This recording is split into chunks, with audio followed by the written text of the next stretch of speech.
I talked about after the 2013 season that the Jets were foolish to retain Rex Ryan, that things were going to be worse in 2014, that this was an organization that clearly didn't get it, and yet there were so many people that actually thought that Rex Ryan deserved another year, and that the Jets were going to make huge strides and big improvements in 2014.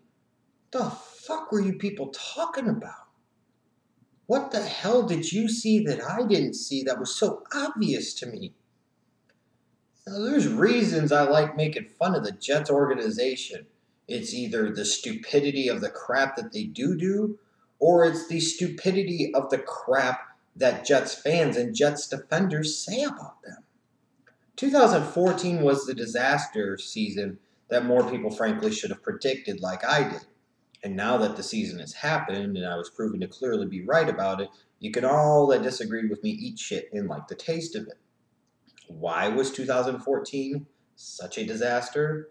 Well, there are many reasons for that. First and foremost, you have to look at the owner, Woody Johnson. This guy is a clown. More can you really say? He's the one that hired John Idzik when you clearly needed a personnel guy and a guy with draft expertise to be the next general manager after the failure of Mike Tannenbaum. He decided to go with more of a number salary cap type of guy, a guy who was focused on the bottom line, who was in over his head when it came to talent evaluation, and it clearly showed. It's a Woody Johnson that also decided to retain a Rex Ryan, reward another season of mediocrity with allowing him to have one more season of even more mediocrity and just flat out crappy play. I don't get it. I mean, you look at the problem with the Jets, that's where it starts. It always starts with ownership, and in this case, it starts with Woody Johnson. But it's more than just that. It's years of poor drafting, it's years of bad decisions in terms of free agency. It's years of failure at the quarterback position to be able to find that right guy, be able to develop that right guy. Furthermore, support and develop the talents around that guy to ensure that he'll succeed. I mean, you could go on and on and on. An offensive line that wasn't all that good. An offense that clearly lacked weapons, like I freaking told you they did before the season. Tried to tell you that they didn't still have, and they didn't. So, offensively, still a bad Jets team. And then on defense, they lack the personnel to run the defense that the head coach has had in place. That's supposed to be the identity of the team. What the hell type of sense does that make to play this blitzing type of swarming hellfire defense if you don't have the edge rushers in the 3-4 to be able to pull it off? And in particular, you lack the secondary that could play the type of man coverage that's necessitated to run that type of blitzing scheme. Teams that don't learn from their mistakes are doomed to repeat them. And this Jets organization consistently repeats the same type of dumbass mistakes. They make mistakes in the quarterback position. They don't bring in the right personnel in the right areas for the right needs, for the right reasons. They put their trust in the wrong types of people at general manager. They sit there and show too much faith in a head coach that while the players might like him, he's just not producing. I could go on and on and on. And even in the case of the Jets, even when they're bad and even when they suck, they still find a way to screw it up in a draft that has both Mariota and Winston, where one or both of those guys could potentially have been long-term franchise saviors for the New York Jets. Now the Jets find themselves having won too many damn games, finishing 4-12, and ending up with the 6th overall pick of the 2015 NFL Draft, making it at least somewhat unlikely that they'll end up with either one of those guys unless they make a big-time move up the board. And the last time the Jets made a big-time move up the board to get a quarterback, it was Sanchez, and we already know. I mean, you look at this Jets team in 2014, 9 games where they scored 17 points or less. I mean, their offense has consistently been a problem during the Rex Ryan regime, and they've consistently not done nearly enough to fucking address it. And then even on the defensive side of the ball, where they've devoted so many resources and so much energy to trying to make that an elite unit, spending so many first-round picks on that side of the ball. And they still have a defense that is an elite that gave up 30 points or more in 5 games in 2014. This makes no fucking sense. The Jets suck because of the stupidity of the people running the Jets organization. It's plain and simple. Offensively, 28th in the league in points scored, 22nd in total yards. Again, a bad offense. And if you thought this offense was going to make big strides in 2014, you're stupid. Defensively, 24th in points allowed. And they didn't give up a ton of yardage, but they sure gave up a lot of points. And then tied for last in the league in interceptions, which is a direct reflection on the crappy play of the secondary. I mean, it's just astounding to me how more people did not see this disaster coming. Lack of quality quarterback play, even though I like Geno Smith, but he hasn't been that good. Lack of ability and desire to help out another young quarterback. Not learning from the mistakes of the Mark Sanchez time where he never really helped him out. When you put a quarterback in a situation where you're basically telling him, just don't lose the game for us, you're never going to get anywhere. You're never going to accomplish anything. What ridiculous type of notion this is. Just be a game manager. Just don't lose the game. No. Part of having a certain player at a certain position is so that way they can help you win games. By sitting there and telling them not to lose games, you are basically already admitting that they are a failure. You are basically saying that they're not that good. And you're not, again, going to accomplish anything except killing the young quarterback confidence. And even when you look at 2014, the Jets suck and everybody should have known it. I know I most certainly did. And as the season progressed, they proved themselves to suck. And at some point in time, things got so bad in Rex Ryan's eyes that he decided to yank Geno Smith because he thought Michael Vick was going to be so much better. Once he did that, he should have been instantly canned. Because you had to find out with Geno one way or the other. And the only way you were going to find out, good, bad, or otherwise, was by playing him the entire season. What the fuck did you accomplish by playing Michael Vick at any point in time in 2014? I mean, think about the stupidity of this Jets organization and the stupidity of the people that defend this Jets organization and tried to sit there and say that better times were ahead in 2014. Their big offseason moves. They gave close to #1 wide receiver money to a clear #2 in Eric Decker, who had a nice year, but again, he's a #2. He's not a #1. They bring in a Chris Johnson who's clearly seen his better days, envisioning him being some type of big-time back for them, and he clearly wasn't. Michael Vick, ooh, that's some type of big move.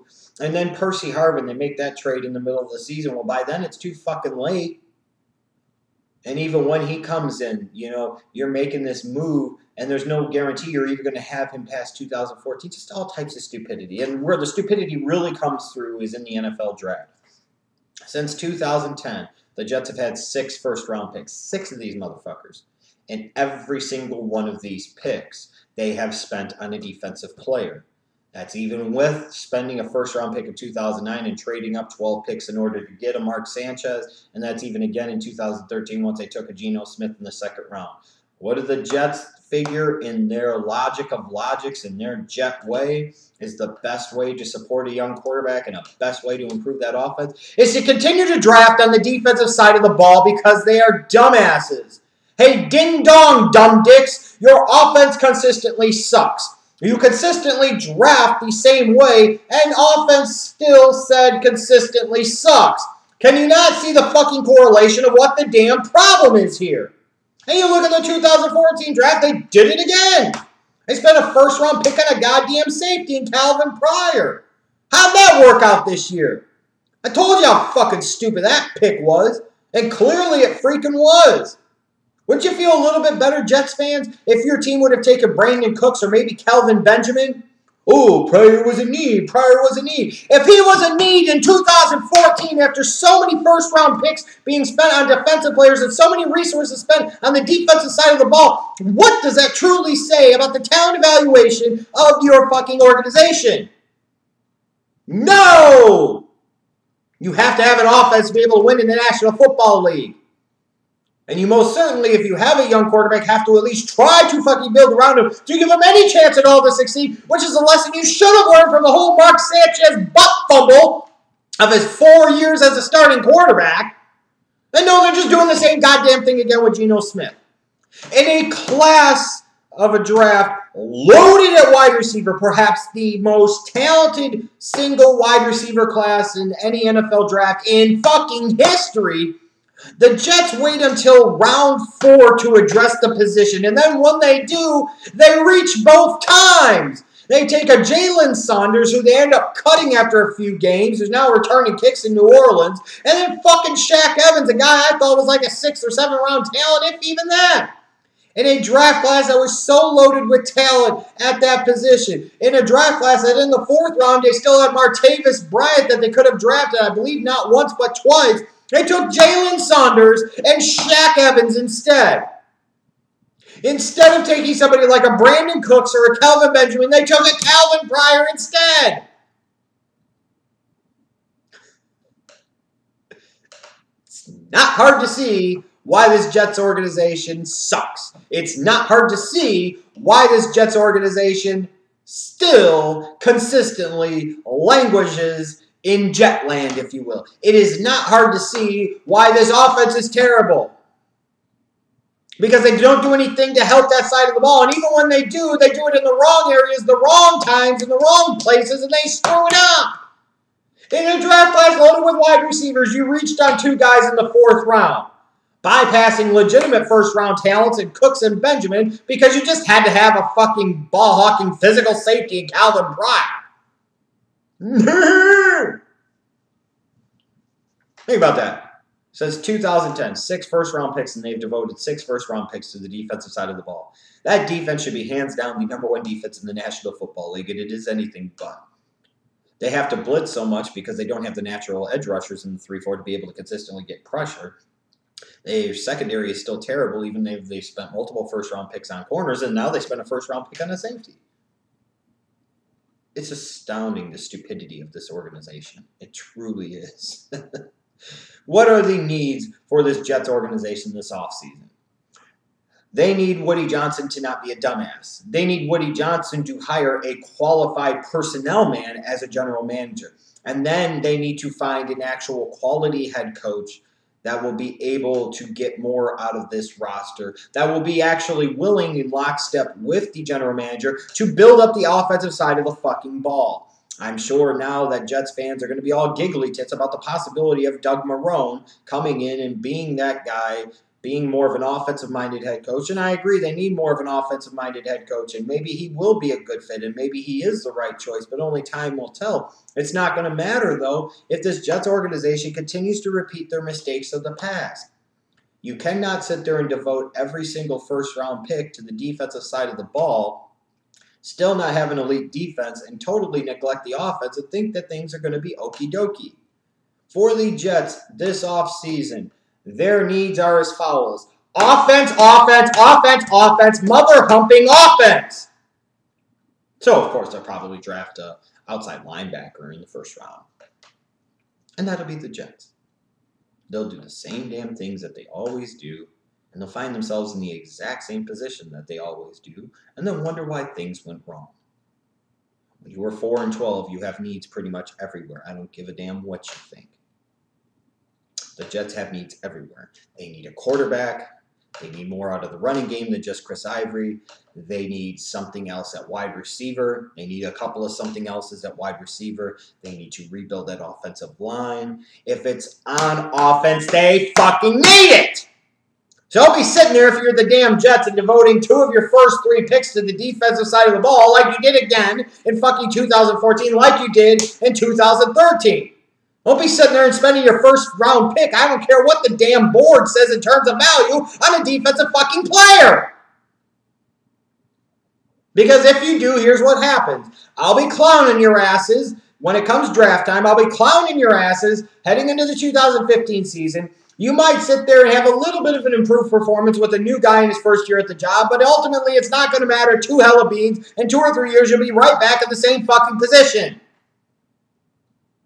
Pure insanity, to me, a lot of times, is making the same mistakes over and over and over again and expecting the results to ever change or be any different.